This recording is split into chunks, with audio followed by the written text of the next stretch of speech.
Hello everyone, true English classes bye Ramesh में आपका स्वागत है। और दोस्तों, आज की वीडियो में हम बात करने जा रहे हैं HSSC exams English practice set number 7। और जैसा कि आप सभी को पता है, प्रैक्टिस सेट से हम अपनी जो परफॉर्मेंस है उसको जज कर सकते हैं। ये पता लगा सकते हैं कि भाई हमारी परफॉर्मेंस अब कैसी और कितनी इम्प्रूवमेंट की ज़रूरत है।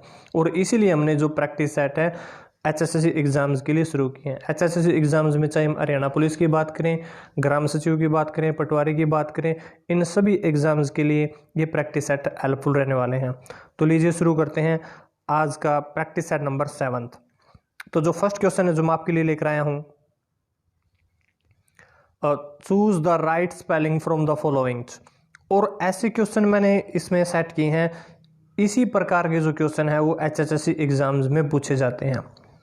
तो फर्स्ट है choose the right spelling from the followings. आपने जो नीचे 4 ऑप्शन दिए गए हैं उनमें से राइट स्पेलिंग चूज करनी है। पहले आपको 5 सेकंड मिलेंगे, इसके बाद मैं आपको आंसर बताऊंगा। तो पहले आप अपना जो राइट आंसर है वो इसमें चूज कर सकते हैं। टैटू की स्पेलिंग बतानी है आपने, तो option A, B, C, D में से आप सेलेक्ट कर सकते हैं कि आपका आंसर क्या होगा।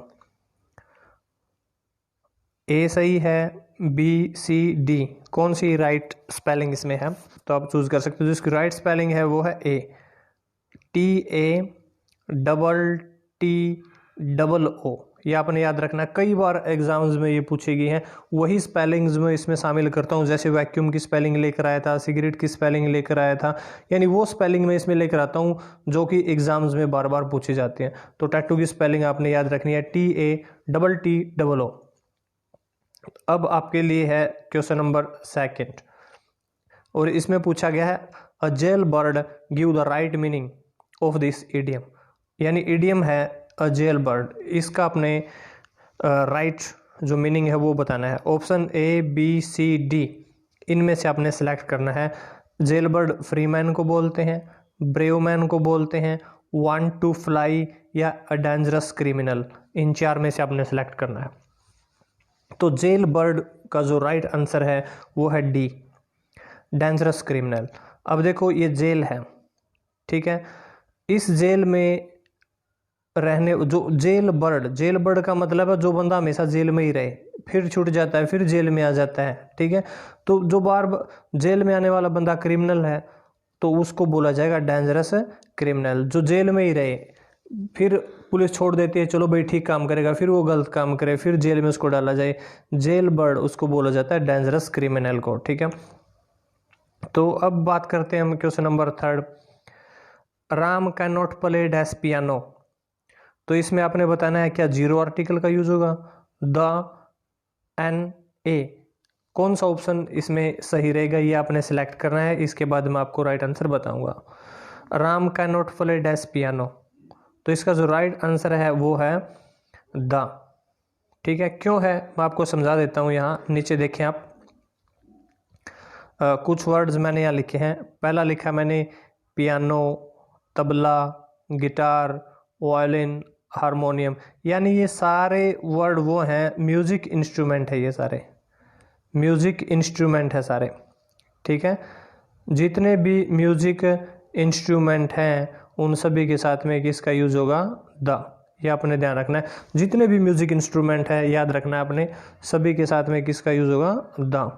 तो आपने ये रूल याद रख लेना है। नेक्स्ट है, मोस्ट इंपॉर्टेंट है ये, bread and butter dash my favourite breakfast. तो आपने इसमें सेलेक्ट करना है is, are, do, none. None का मतलब है इनमें से कोई नहीं, ठीक है। तो इसमें आपने बताना है इज, आर, डू, नन इनमें से किसका यूज होगा, ब्रेड एंड बटर। तो मैं अब अपना आंसर इसमें आपको बता देता हूँ। इसका जो राइट आंसर है वो है इज। और इज इसका राइट आंसर क्यों है मैं आपको समझा देता हूँ एक बार। तो आप यहाँ आप देख सकते हैं, ये कुछ वर्ड्स मैंने लिखे हैं। Rice and curry, slow and steady, hammer and sickle, horse and carriage, rise and fall etcetera. इन सभी के साथ में आपने किसका यूज करना है, आपने यूज करना है सिंगुलर, यानी एक। क्यों, जो चीजें जैसे राइस एंड करी एक भोजन में आती है, स्लो एंड स्टडी जो एक ही चीज का पार्ट माना जाए, ठीक है। हॉर्स एंड कैरियज यानी घोड़ा है और साथ में जो छकड़ा गाड़ी है, राइज एंड फॉल, जो दिखने में चीज़ें दो हैं लेकिन एक ही पार्ट है, तो उस चीज़ को हम सिंगुलर मानेंगे। तो ये जो वर्ड्स हैं आपने इनको सिंगुलर मानना है। एक यानी इज एमआर में से इज का यूज़ करना है, वाज वर में से वाज का। ब्रेड एंड बटर एक ही भोजन का पार्ट है, तो इसलिए इसमें किसका यूज़ करेंगे, इज का यूज़ करेंगे। अब हम बात करने जा रहे हैं क्वेश्चन फिफ्थ। क्वेश्चन फिफ्थ है honesty is the best policy. Honesty is dash noun. आपने ये बताना है जो ऑनेस्टी वर्ड है, यहाँ पेपर में ये भी हो सकता है अंडरलाइन क्या हो सकता है, जो अंडरलाइन वर्ड है वो कौन सी नाउन है, एब्स्ट्रैक्ट है, कॉमन, मटेरियल, प्रॉपर। आपने इनमें से बताना है कि ये भी कौन सी नाउन है। ठीक है, तो एब्स्ट्रैक्ट वो नाउन होती है जिसमें एब्स्ट्रैक्ट भाववाचक, भाव जिसको we can't touch, we can't see but we can only feel, जिसको केवल फील किया जा सकता है। कॉमन कई चीज़ों जैसे टेबल है कॉमन। मटेरियल पदार्थवाचक, ठीक है, जैसे गोल्ड है। प्रॉपर जैसे सचिन तेंदुलकर, ताजमहल प्रॉपर होगी। तो ऑनेस्टी को हम देख नहीं सकते, ये हमें पता होता है ये बंदा ईमानदार है, लेकिन उसके अंदर हमें ऑनेस्टी दिखाई नहीं देती, तो इसको हम बोलेंगे एब्स्ट्रैक्ट। तो इसका जो राइट आंसर है वो है option A.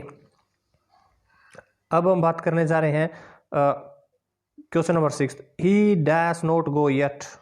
He dash not go yet. आपने सेलेक्ट करना है option A B C D में से। Is not going, has not gone, had not gone, did not go. तो what is the right option.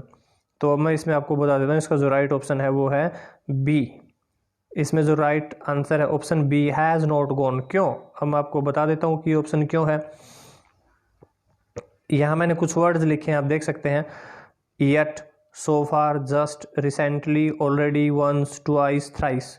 ये वर्ड सारे संकेत करते हैं कि भी प्रेजेंट, जो प्रेजेंट परफेक्ट, प्रेजेंट परफेक्ट, ये संकेत करते हैं कि जो सेंटेंस है वो प्रेजेंट परफेक्ट का है।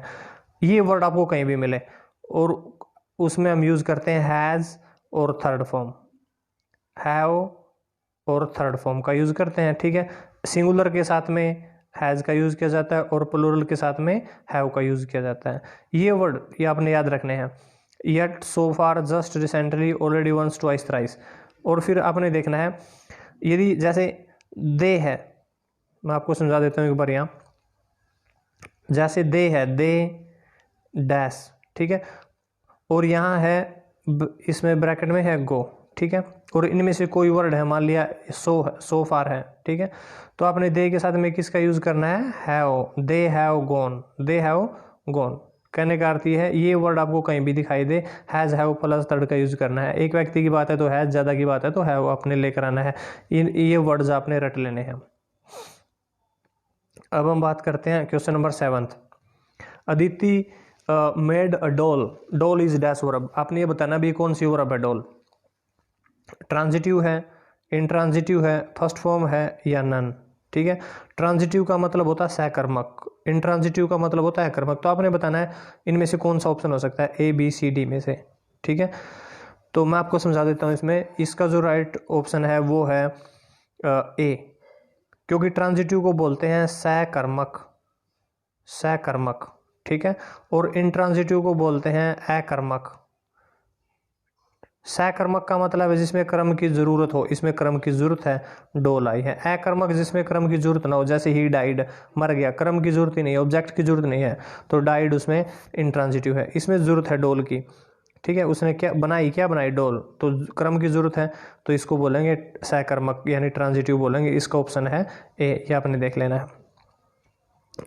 He is ambitious dash fame, for two of with, for two of with, तो आपने चूज करना है राइट ऑप्शन कौन सा हो सकता है इसमें। He is ambitious dash fame, कि भी वो एम्बिशियस है किसके लिए, फेम के लिए।